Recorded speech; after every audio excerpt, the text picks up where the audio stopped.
Madam आप अपना परिचय बताएं। सबसे पहले तो मैं सभी लोग को जय भीम नमो बुद्धाय करती हूँ। आपको बहुत बहुत धन्यवाद देती हूँ। और मेरा नाम मीरा बौद्ध है। शिक्षक प्रशिक्षण हरवंशपुर से सावित्रीबाई फुले संगठन की सदस्य हूँ। मेरा नाम मीरा बौद्ध है। सर आज जो कार्यक्रम था ये कैसा कार्यक्रम रहा? सर ये अब हमारे बाबा साहब की आज पुण्यतिथि थी। बहुत शोक व्यतीत हम लोग किए कि आज हमारे बाबा साहब नहीं है इस दुनिया में हम लोग के बीच। कार्यक्रम अच्छा ही है। अगर बाबा साहब रहे होते तो जो बाबा साहब के द्वारा जो महिलाओं को पढ़ने लिखने का अधिकार मिला था और वो रहे तो शायद कितना महिलाओं का और विकास हुआ होता। देखिए बाबा साहब अभी रहे होते सर जी तो महिलाओं का जो भी बाकी अभी अधिकार जो था वो पूरा किए होते। अब बाबा साहब तो चले गए तभी जितना भी महिलाओं के लिए कोई अधिकार नहीं था रहने का समाज में, खाने पीने बोलने ना, शिक्षा का ना, नौकरी का। मतलब तो बाबा साहब तो उतना देखे गए और जितना मतलब महिलाओं को चाहिए फिर उतना दे कर गए हैं। और बाकी तो बाबा साहब रहे होते तो बहुत कुछ किए होते। अब शब्दों से तो कहा नहीं जा सकता है सर जी। आप इस संबंध में पूरे समाज को क्या कहना चाहेंगे?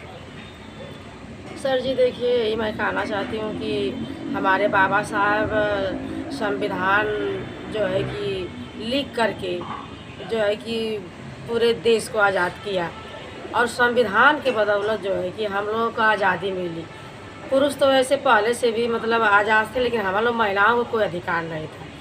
तो हम समाज के सभी महिलाओं से यही कहेंगे कि जो बाबा साहब जो हम लोग को अधिकार देकर गए हैं उस अधिकार को हम लें और जो बाबा साहब हमारा मिशन छोड़ के गए हैं उसको हम पूरा करें, गांव गांव जाके लोगों को जागृत करें।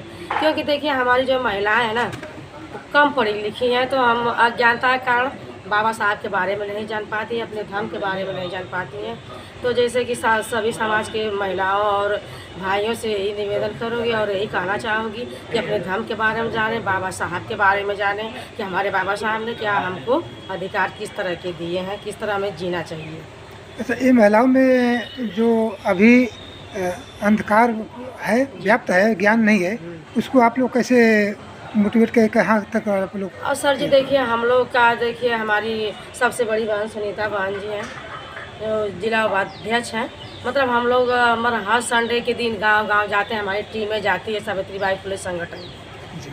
जितने भी महिलाएं हैं सभी लोग जाते हैं गांव गांव बताते हैं, बाबा साहब के बारे में बताते हैं, अपने संविधान के बारे में बताते हैं, बौद्ध धर्म के बारे में बताते हैं कि देखिए बहनों हमारा जो है कि धर्म ये है, हमारे बाबा साहब ने इतना धर्म दिया, संविधान दिया, अधिकार दिया, आप लोग ज्ञान लीजिए आप लोग अपने अधिकार को। हमारा जो है कि जीवन अंधकार में फंसा हुआ है।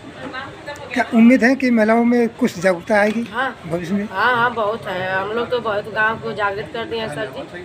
और जहाँ पहुँचते हैं मतलब 10 लोगों में 5 लोग तो समझ ही जाते हैं महिलाएं हमारी। मतलब आप लोगों का हौसला है, बुलंद है, मतलब कुछ लोगों का सुधार कर लाएंगे। सर जी हौसला तो इतना है कि जब तक धरती पर जिंदा है हम लोग तब तक तो बाबा साहब के मिशन को आगे बढ़ाएंगे और गांव गांव जाके बताएंगे।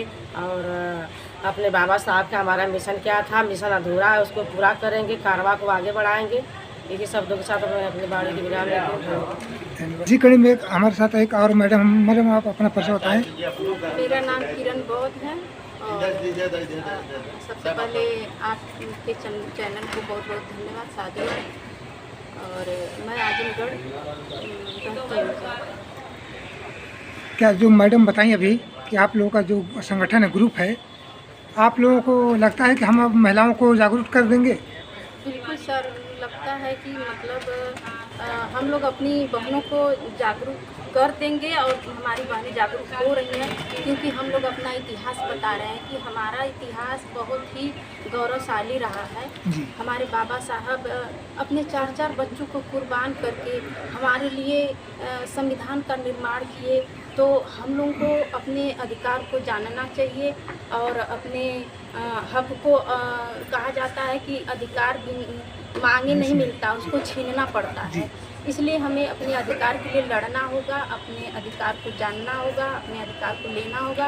अभी हम लोगों का 26 नवंबर जो संविधान दिवस था, तो हमारे मतलब आजमगढ़ की जितनी भी आसपास के गांव हैं, हम लोग घर घर जाकर सारी बहनों को बताए हैं और गांव-गांव घर-घर से हमारी बहनें आई थी और बहुत ज़्यादा की संख्या में बहनें आई थी और सब लोग अपने हक अधिकार को जाने हैं और समझ लीजिए सर कि 90% महिलाएं जागरूक हो गई हैं। अभी तो मैडम देहातों में लमसम जो कोई भी कार्यक्रम होता है, शुभ अवसर पर जो भी होता है, शादियाँ ब्याह होती हैं, तो कहीं ना कहीं महिलाओं के ही द्वारा जो अपने घर में जो पुरुष होते हैं उनको मोटिवेट कर दिए जाते हैं कि नहीं, हम ऐसे नहीं, ऐसे शादी विवाह करेंगे। पाखंड में अभी भी महिलाएं 80% हैं। हाँ, अभी तो हाँ, ऐसी बात नहीं है, लेकिन अब उसको उन लोगों को भी जागरूक करने का हम लोग काम कर रहे हैं, क्योंकि बाबा साहब 4-4 बच्चे हम लोगों के लिए कुर्बान कर दिए, तो हम लोग भी अपना जीवन बाबा साहब के कारवा को आगे बढ़ाने के लिए हम लोग भी अपना जीवन लगाने की पूरी कोशिश कर रहे हैं सर, और करेंगे।